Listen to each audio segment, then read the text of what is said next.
Hello students, good morning. Savitribai Phule पर्यावरण शिक्षण संस्थान की तरफ से अपन बीएड का सेकेंड ईयर का जो पेपर पढ़ रहे हैं, पेपर फर्स्ट, जिसमें आज हम पढ़ रहे हैं जो यूनिट 4 है। यूनिट 4 जो हमारी है वो है पाठ्यक्रम के सिद्धांत।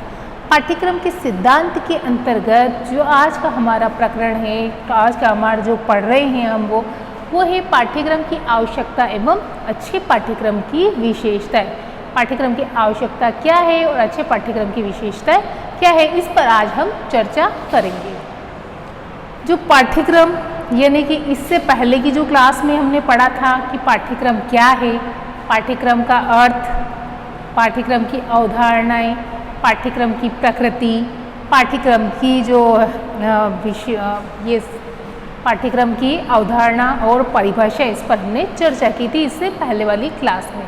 तो जो पाठ्यक्रम है वो क्या करता है, पाठ्यक्रम जो है वो अपन जो सिलेबस से भी ले सकते हैं। और पाठ्यक्रम का हमने अर्थ जो जाना था 3 प्रकार से, उसका अर्थ है संकुचित अर्थ, व्यापक अर्थ, शाब्दिक अर्थ। तो इस प्रकार से जो पाठ्यक्रम है वो क्या है, एक दौड़ का मैदान। दौड़ का मैदान जिसके अंतर्गत जो विद्यार्थी है दौड़कर, जैसे एक विद्यार्थी की दौड़ का मैदान होता है, तो एक निश्चित समय में दौड़कर उस पाठ्यक्रम को पूरा करना, यही पाठ्यक्रम कहलाता है।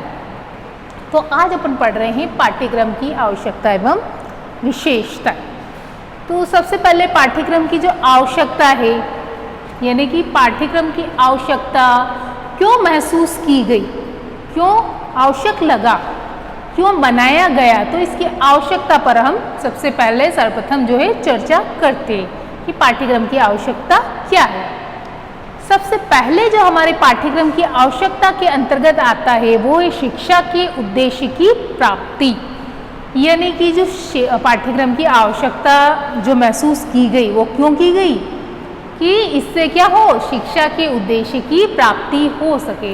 जो शिक्षा बालक ले रहा है तो किस उद्देश्य से ले रहा है, क्यों शिक्षा की प्राप्ति कर रहा है, तो इस शिक्षा के उद्देश्य की प्राप्ति के लिए ही पाठ्यक्रम की आवश्यकता को महसूस किया गया। अब अपन दूसरा बिंदु लेते हैं, वो है समय व शक्ति की बचत। पाठ्यक्रम के जो आवश्यकता है वो क्यों हुई, जिससे समय और शक्ति की बचत होती है। किसकी, एक शिक्षक की और एक विद्यार्थी की। विद्यार्थी की समय और शक्ति की बचत, यानी कि किस समय में उसको पाठ्यक्रम पूरा करना है, एक जो निश्चित समय दिया हुआ होता है, तो उस निश्चित समय में उस पाठ्यक्रम को पूरा करना होता है, तो समय की बचत होती है। शक्ति यानी क्या पढ़ाना है, कितना पढ़ना है बालक को, शिक्षक को कितना पढ़ाना है, तो इस शक्ति के कारण जो पाठ्यक्रम की आवश्यकता को रखा गया, तो इसके अनुसार जो है समय और शक्ति की बचत होती है।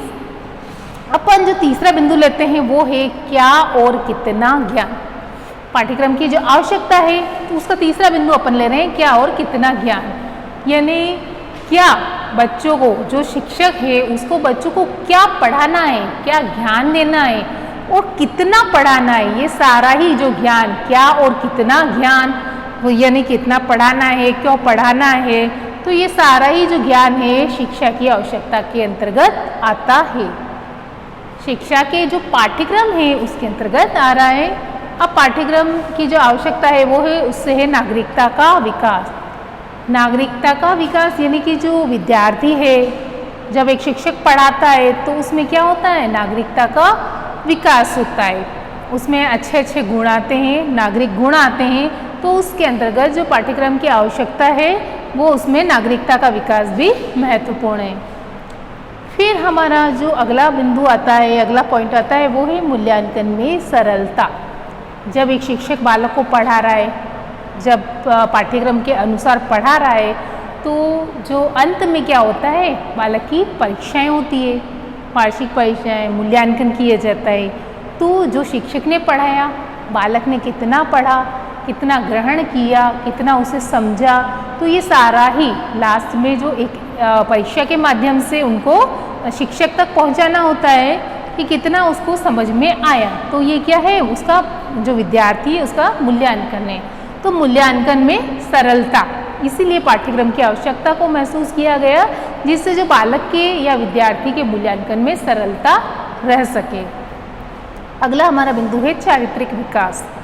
जब एक शिक्षक बालक को पढ़ाता है तो क्या होता है, उसका चारित्रिक विकास होता है, चरित्र का उसका विकास होता है, उसमें अच्छे अच्छे गुण आते हैं, सामाजिक गुण, नागरिक गुण, नैतिक गुण, तो उसके चरित्र का विकास होता है। फिर अगला बिंदु आ रहा है हमारा व्यक्तित्व का विकास। व्यक्तित्व का विकास, इसके अंतर्गत भी जो बालक है उसके व्यक्तित्व का विकास किया जाता है, उसमें अच्छे अच्छे गुण आते हैं, सर्वांगीण विकास होता है, इसमें सामाजिक गुण, नैतिक गुण, धार्मिक गुण, राजनीतिक गुण, ये सारे गुण व्यक्तित्व और चारित्रिक विकास के अंतर्गत बालक में आते हैं। अगला जो हमारा बिंदु है वो है विभिन्न स्थानों पर कार्य करने वाले शिक्षकों में एक रूपता।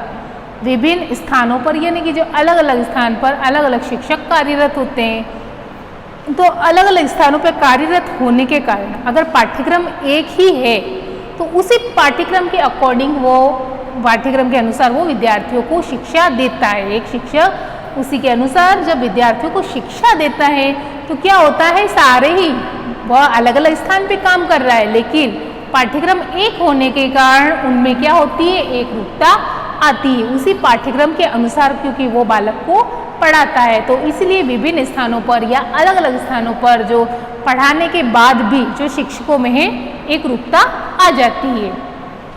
अब हमारा अंतिम जो बिंदु लेते हैं वो है शिक्षा प्रक्रिया का व्यवस्थीकरण, यानी कि जो पाठ्यक्रम की जो आवश्यकता है वो उससे क्या होता है, शिक्षा प्रक्रिया का व्यवस्थीकरण होता है, किस प्रकार से शिक्षा को व्यवस्थित करना है, किस प्रकार से बालक को पढ़ाना है, किस प्रकार से उसका लेखा जोखा करना है। तो यही सारी जो शिक्षा प्रक्रिया का व्यवस्थीकरण के अंतर्गत आता है, तो इसीलिए जो पाठ्यक्रम की आवश्यकता को महसूस किया गया। अब अपन देखते हैं एक अच्छे पाठ्यक्रम की विशेषताएं। जो पाठ्यक्रम अपन पढ़ रहे हैं तो एक अच्छा पाठ्यक्रम बनाने के लिए उसकी क्या क्या विशेषताएं होती है, जब पाठ्यक्रम बनता है तो उसकी अच्छी विशेषताएं क्या होती है, तो इसके बारे में हम चर्चा कर रहे हैं। सबसे पहला है जो अच्छे पाठ्यक्रम की विशेषताएं के अंतर्गत वो है व्यक्तित्व व समाज से संबंधित अनुभव। जब एक अच्छा पाठ्यक्रम तैयार किया जाता है बालकों के लिए तो उस अच्छे पाठ्यक्रम में व्यक्ति व समाज से संबंधित अनुभव लिए जाते हैं।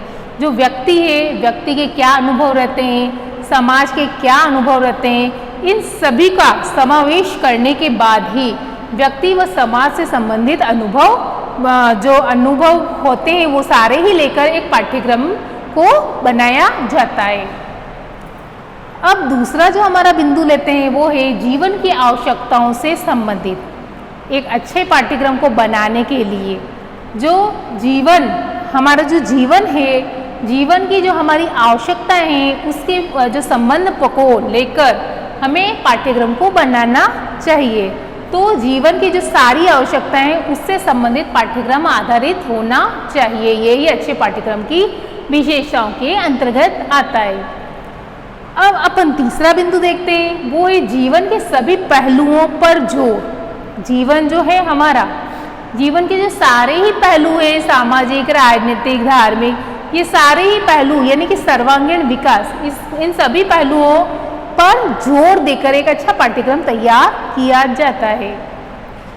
अब जो चौथा बिंदु हम लेते हैं वो है सैद्धांतिक व व्यवहारिक पक्ष पर जोर।